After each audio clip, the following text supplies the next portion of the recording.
अभी इसी हवाले से बात हो रही थी, ख़वातीन को लेके हो रही थी।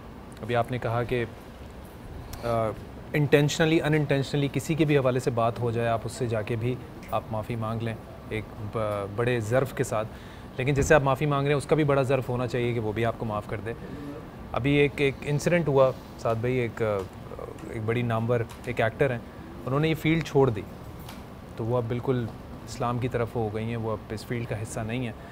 लेकिन उनको एक बात याद आई, उन्होंने किसी एक्टर का जो है वो कुछ हो गया था, कोई मामलात हो गए थे, तो उन्होंने उसको मैसेज किया, उन्होंने मैसेज किया पर्सनली कि ये हो गया था and I am really sorry, मैं माफ़ी मांगती हूँ, दिल से माफ़ी मांगती हूँ, और मेरी वजह से तुम्हारा दिल दुखा हो या आंटी का दिल दुखा हो तो मैं दिल से माफ़ी मांगती हूँ। और उसने एक मैसेज कर दिया and I still love you करके, इस तरह करके जी गए। उसने उस पर्सनल मैसेज को उठा के पब्लिक पे लगाया, पब्लिक पे लगा के कि जब तुमने जो चीज़ पब्लिकली की थी तो ये माफ़ी भी फिर पब्लिकली इस चीज़ को करो। और क्योंकि वो फील्ड से बिल्कुल वो अपना ना चेहरा भी अब नहीं दिखाती और वो बिल्कुल हट चुकी हैं, तो मुझे ये एक्ट बड़ा ही कोई ऐसा लगा। तो लोग ना इन चीज़ों को देखकर सोशल मीडिया पे, अब जाहिर सी बात है लोग बहुत ज़्यादा एक्टिव हैं, इन चीज़ों को देखकर लोग और ज़्यादा पीछे हटते हैं। उमर भाई एक और सवाल भी ऐड करूँगा नूर भाई, इसमें भी हमारे यहाँ जो लोग अब अच्छाई की तरफ आ गए, एक दूसरा मसला भी है कि उनकी प्रीवियस चीज़ों को बार बार सोशल मीडिया पर लाकर दिखाया जाता है और उनके पुराने एक्स पर कि देखो ये ऐसे थे, देखो, तो उस पर भी इसी से रिलेटेड है ताकि वो बात। बिल्कुल नूर भाई, इस पर बात करके फिर हम दुआ करवाते हैं। आप जहन में रखिएगा कुछ चीज़ें, जब तक आप इस्लाम को नहीं समझेंगे, इस्लाम का मिजाज नहीं समझेंगे, आप कामिल नहीं हो सकते। हसद से बचे कैसे? हसद से उस वक्त बचेंगे कि जब आप अपने बच्चों, जब बच्चा पैदा होता है वो एक कोरा कागज़ होता है, आप चाहे उसमें नफ़रत लिख दें चाहे उसमें मोहब्बत लिख दें। हसद करना माँ बाप सिखाते हैं कि तुम्हारी माँ कहे कि तुम्हारी फुप्पो ऐसी हैं, तुम्हारी फ़लाँ ऐसी हैं, बच्चा सीख रहा है। वो कहे, बाप कहे कि तुम्हारे ननियाल वाले ऐसे हैं, सीख रहा है। जेलेसी बच्चों को बच्चों के ज़रिए कराई जाती है। वो देखो वो इतने अच्छे नंबर लेता है, तुम क्यों नहीं लेते? बच्चों में नफरत माँ बाप डालते हैं। एक सब बच्चा, मिसाल दे रहा हूँ, बच्चा, माँ और बाप जा रहे हैं, बच्चा गरीब को देख रहा है और माँ बाप कहें कि देखो ये गरीब है, पढ़ा नहीं, इसने जाहिल है, ये तुम ऐसे नहीं बनना। ये एक जाविया है। आइए दूसरा जाविया ये, बेटी तुम्हें पढ़ लिख कर ऐसे लोगों का मददगार बनना है। क्या बात, ये एक जाविया है। क्या बात है, तो क्या बात। हसद, बुग़्ज़, अदावत, नफरत माँ बाप डालते हैं।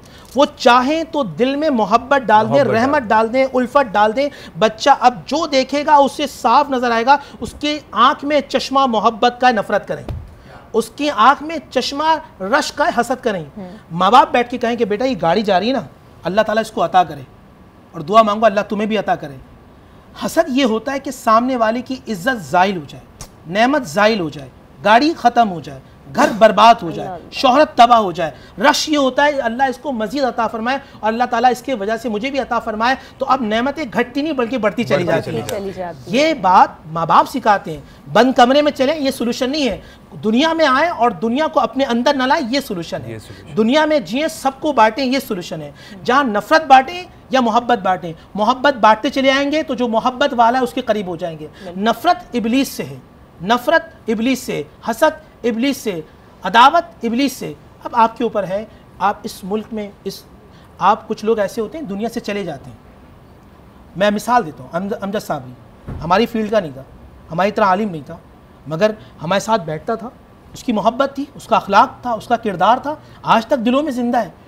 लोग मर जाते हैं, शख्स मर जाता है, शख्सियत जिंदा रहती है। शख्सियत बन के रहो, शख्स बनोगे ख़त्म हो जाओगे, कब्र में चले जाओगे। तो ये कब्र कभी तस्वुर में ना, मैं आप हम सब, मैं नाज़रीन से, क्योंकि दुआ का वक्त है, देखें कभी कब्र को देखा आपने?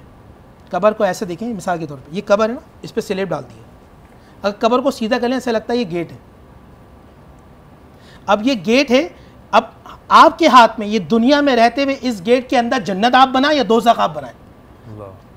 अगर दिलों में मोहब्बत करने वाले हैं और आपका एटीट्यूड ऐसा था, तो जाने के बाद भी, मरने के बाद भी लोग कहेंगे अच्छा था। मेरे नबी ने फरमाया, जनाजा जा रहा था, लोगों ने कहा नेअमुल अब्द, अच्छा आदमी था। हुजूर ने फरमाया वजबत, वाजिब हो गई। एक और जनाजा गुजरा, बेसुल अब्द, बुरा आदमी था। हुजूर ने फरमाया वजबत, वाजिब हो गई। फिर साहबा ने पूछा रसूलल्लाह क्या वाजिब? फरमाया इतने लोग इसके बारे में गवाही दें अच्छा है तो अल्लाह अच्छा कर देगा, और लोग कहें कि बुरा था तो अल्लाह सुब्हानहू व तआला मोमिनीन की ज़बान की लाज रखते हुए इसे बुरा करे, आमाल होते हैं।